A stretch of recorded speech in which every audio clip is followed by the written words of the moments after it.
Again, feel free to share anything we're doing. Would like to talk to you about godless Christians, believe it or not, godless Christians. In the book of 2 Timothy, we see Paul writing to Timothy, who he is kind of turning things over. He's a young minister.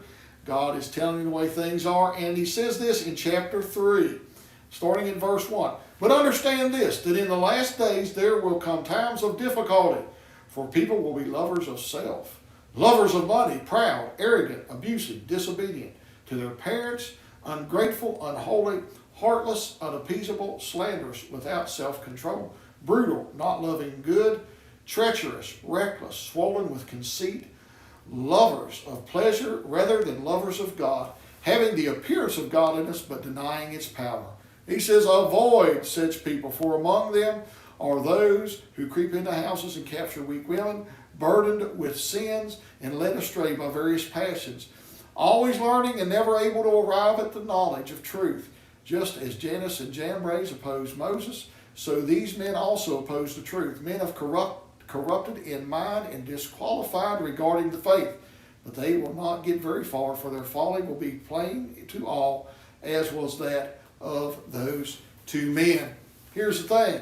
You would think he's talking about the world. He is talking about people of the world. He's actually talking about Christians.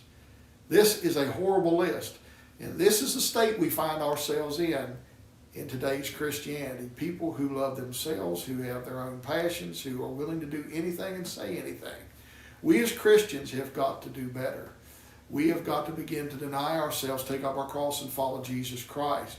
I see it so many times, people who think they are justified in saying or doing anything they want just because they think they're Christians. Well, I'll tell you what, just because you're a Christian doesn't mean you can do anything you want.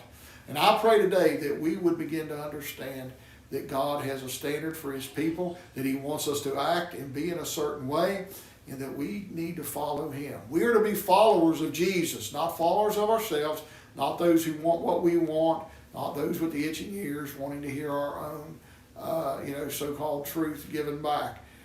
We need to follow Jesus. This is a horrible list, but He was speaking to Christians.